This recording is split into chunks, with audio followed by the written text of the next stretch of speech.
Welcome back to Other Duties as Assigned. I'm Brent, and I'm excited that you've joined us for the second step in this journey, episode number 2, the most important duty, building relationships. If you're watching these back to back, you'll notice I'm dressed the same. I'm filming these in a couple at a time. I'll be smarter next time. I'll bring a change of clothes or maybe a different tie and try to keep you guessing a little bit. But I'm excited that you're joining me again. And with this second duty, the second episode, the most important duty, building relationships, it is the most important. And it doesn't matter who in your school community you're with in that moment. Building a relationship with them is the most important way to get to a positive outcome for whatever situation you're dealing with. And so many times as an administrator, you're thrust in positions where there's a lot of negative, whether you're dealing with student discipline or an angry parent or an upset teacher or whatever you're dealing with, there's a lot of potential for negative. And laying the foundations for a great relationship in every interaction you have with the people around you help you to have the best chance for a positive outcome, or at least the best outcome in a bad situation. Building relationships is an everyday job. From the minute I walk in the building to the minute I leave, I'm building relationships. And I think that's really important to remember. We all are. Whether you're doing it consciously or not, you're impacting relationships. Now, whether or not you're building them and building them the right way depends on your mentality and your the way you take on that responsibility. You need to learn about kids. You need to know what they're into. You need to know what excites them, and whether it's things they're doing outside of school, a new job, a class, maybe their grades have been turning around, maybe they just got their driver's license, whatever it is. Learn about your students in your building. That's much easier to do in a classroom setting where you may be responsible for 120, 140, 150 kids. In a building where you may be responsible for 1,000 or 1,500 or 1,800 kids, that's more difficult. But you have to make the effort. And you're not going to know everything about every kid, but you strive to learn a little bit more every day, to ask questions and to listen, to be curious and to want to know more about the people around you. I love sitting with kids at lunch. I love making interactions in the hallway or asking kids questions when I go into a classroom for an observation and learning more about them. A lot of times when I have students in my office, it's for not great things.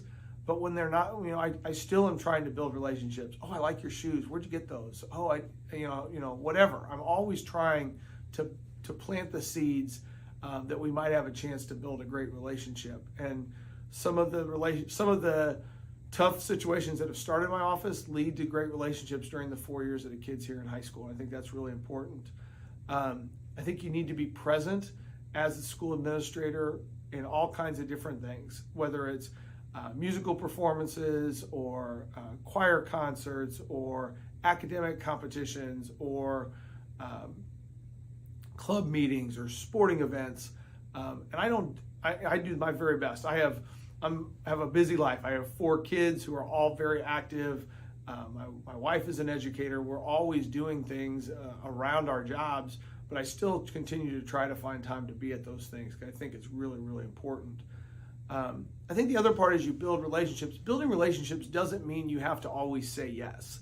When a kid asks you for something or a teacher asks you for something, the easy thing to do is just say yes because that's what they want. If I say yes, they're going to like me a little bit more. But that's not what you need to do. You need to build relationships. And if you have to tell somebody no, you have to tell them why and help them understand why you're telling them no in that situation and what might lead to a yes down the road. And helping them understand that's really important, and being able to talk from your heart and help them understand and be patient and give them time and know that it's okay that they are upset. They're not going to maybe understand in that moment why you made the decision you had or the thing that you've talked to about. I think that's really important. I think you need to make connections around your building. I think you need to talk to teachers and staff about things that have nothing to do with school. Share recipes, share what you did on the weekend. Is there a new a new mom or dad in the building, checking in on how their kid's sleeping, commiserating about when your kids were that age, and the late nights or the poopy diapers or whatever it might be. I think those are the ways to show that you're a person and to make those connections that are really important. I think getting out of your office is the most important thing. Is don't be chained to your desk. I find myself chained in here way too often, and sometimes that's not my own doing, but it just happens as part of the job. But finding a way to get out of the office, getting in the hallways, getting into classrooms, getting in the lunchroom, getting in to all kinds of different spaces in your building. I am desperate for a mobile desk. I may build one over spring break. I don't know. I've been thinking about it because I think I want to have an opportunity to continue to do some of the work that I need to do, the responding to emails, because that is really time pressing sometimes, but do it out in the middle of our ellipse where students are having study hall, or maybe in the cafeteria during lunch or things like that, and be able to make those connections. I think the most important thing is when you build relationships is letting people know how much you care about them. I feel very strongly about this, and that is you need to tell people that you love them.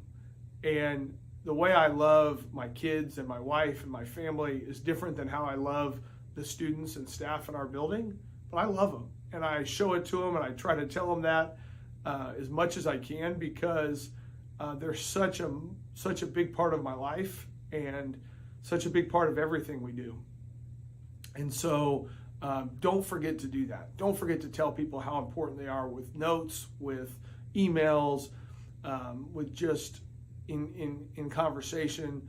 But build those relationships. Spend the time to tell people how you care about them. I think that's really, really important. I think this is a relationship, and I'm excited as we build it together, as you are on the other side of this screen watching and listening and maybe nodding or shaking your head, or maybe it's bringing up other ideas. One of the things I love about professional development sometimes is I hear somebody present and I'm not even thinking about their presentation, but something they said made me think of a way that I could do my job better, or some part of my job better. And I hope maybe that's what you're getting out of this. Maybe nothing I'm saying is earth-shattering, but maybe there's one little nugget that made you think, oh, I hadn't thought about that. And I hope that's what you're getting. Thanks again for tuning in. Again, give me comments. Please respond and shoot me an email if there's anything that I can do to help you or collaborate with you. I always want to help people grow as educators, and this is such an important job and vocation, and I'm excited to be part of this journey with you, and I'm glad that you're with me here today, and I hope that you tune in for our next episode. Thanks. Have a great day.